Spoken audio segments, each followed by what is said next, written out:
I promised you a whip around the country. We've just been in the NT and over in Perth.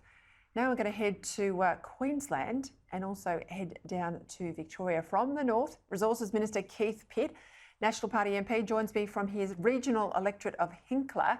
Down south, Victorian Liberal Senator, former marginal seat member in the House of Representatives, Sarah Henderson, who joins me from Geelong. Welcome to you both. Sarah, G'day, Peter. Great to be with you. I'm particularly interested because you've had the experience of a knife-edge marginal seat for many years. You're now obviously in the Senate. And Victoria was hit hard by those lockdowns. We know Daniel Andrews on the Labor side, certainly for Anthony Albanese, was toxic out there on the ground. I think we only saw one opportunity in that 6-week campaign where they stood together. So I'm keen on your thoughts. How much will Melbourne's lockdown, Victoria's lockdown, Daniel Andrews impact things tomorrow, particularly down in Corangamite, do you think? Well, Peter, I think it is a significant issue. Albanese has not been down to Corangamite at all. Daniel Andrews has barely been seen. And in many parts of Victoria, the Labor brand is toxic. There is still a lot of anger about what Daniel Andrews did to Victoria. They know what a champion this government has been. They know that Josh Frydenberg, leading, of course, the way as Treasurer, delivered more than $50 billion of support to Victorians, more than any other state on a per capita basis. So I think, Peter, it is going to be a significant issue. But certainly in Corangamite, the other really strong theme, which is resonating, is that Albo is simply not up to the job. Australians have seen Albo in action. Victorians have seen him in action. The Prime Minister was down just a couple of days ago referring to Albo as the Forrest Gump of Australian politics because he just kept running away from cameras whenever he was put under pressure. And I really think that is starting to bite through.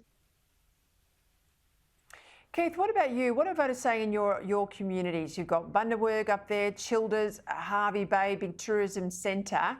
What's top of mind for them? Because I suspect it's very different than what we're hearing from the teal seats that have dominated the media for much of this campaign.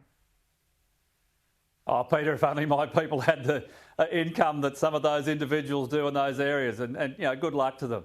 But for the people I represent, it is all about cost of living, about the fact they've got a job next week, they can pay their bills, and that their kids have got an opportunity into the future. And that's what the coalition offers.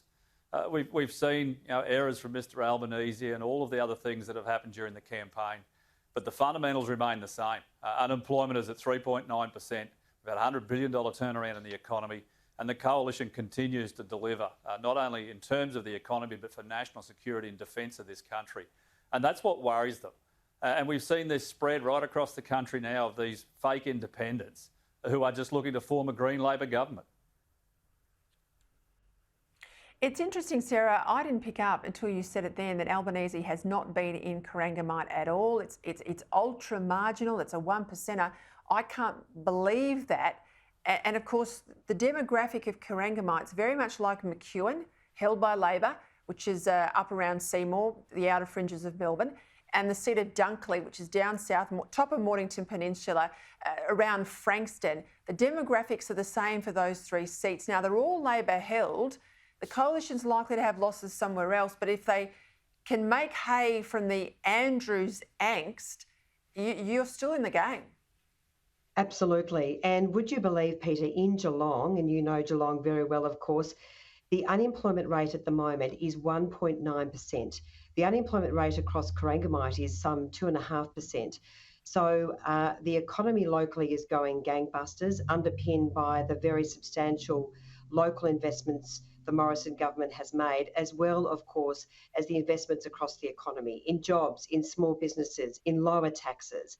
And that is resonating at the polling booth. Today, I was in Clifton Springs and then in Torquay, and I feel very, very positive. And I must say, Peter, if I can show you this headline in the Geelong Advertiser, we've had some call floats up about some dubious discoveries by the Geelong Advertiser in relation to Libby Coker's links to an opaque private company, which is exempt from making any public financial disclosure. I think there's probably more to come with this story. There's some other concerns, I believe, with her disclosure. Let me just jump in there, Sarah. Mm. Let me just jump in there because so people at home can follow it. We're talking about figures of millions and millions of dollars linked to the member there who's currently the Labor member of Corangamite. And the argument or the reported story there in the paper is a lack of disclosure as required to the members' register in the federal parliament. That's a big deal. It is a big deal, and also the fact that Labor and the Big Coker voted to shut down these companies, which are not required to make full public disclosure like every other private company, and yet she is linked to one of these private companies. So there's a lot of smoke and mirrors in relation to her financial disclosures, including a lot of land around the Aries Inlet region. There's also, I think, some contradictions on her register in relation to the ownership of that land. So quite frankly, I don't think the traditional Labor voter will be very, very impressed to see what is emerging about Libby Coker. Yeah, very interesting. And that said, of course, I know it well. My mum lives down that way. A lot of self-funded retirees, people on fixed incomes. They won't like that at all. Keith, no. You're in a tough fight up in Hinkler. You're up against the Labor Party, of course, but you've got an independent in the mix. Now, I say independent very loosely because he's an ex-LNP state minister. He's now almost green if you have a look at what he's putting out there as policy positions of a sort. You've got Palmer.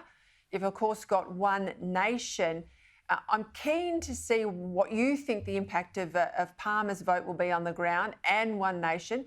People that I'm talking to today said, a lot of our people, the conservative side of politics, are pretty shy still to voice an opinion with pollsters, and they think they've got a bit more support in the community than what's known publicly. Well, I think a lot of that's right, Peter. I mean, the Bundaberg mayor has been preferenced second by the Greens above Labor. I think that says it all. Supported by Climate 200, allegedly, the voices of Hinkler and all of the other groups who are looking to ensure that you do get a Green Labor government. But I don't think the people here will be fooled. And UAP is very strong on the ground. Of course, they got fairly significant resources from Mr Palmer, which obviously makes a difference. But we're out fighting hard. My volunteers and booth workers have been out there for 2 weeks, and we've put the sunscreen away. We've had to get the raincoats and umbrellas out the last day or so, and it'll be wet again tomorrow. But the election is never over till 6 o'clock tomorrow, Peter, as you know, and you get who you vote for. And I'm saying to the people of Bundaberg and Hervey Bay and elsewhere, I stand on a record of delivery. We've committed over $1 billion to this electorate in this term alone. Our unemployment rate locally is at 5.5% for the monthly rate. We've seen real changes in terms of the economy, and there's more to do. Spot on. And you two are two of the best performers I think the Coalition has. Win, lose or draw, I hope to see in prominent positions after Saturday night. Keith Pitt, Sarah Henderson, thank you for your time.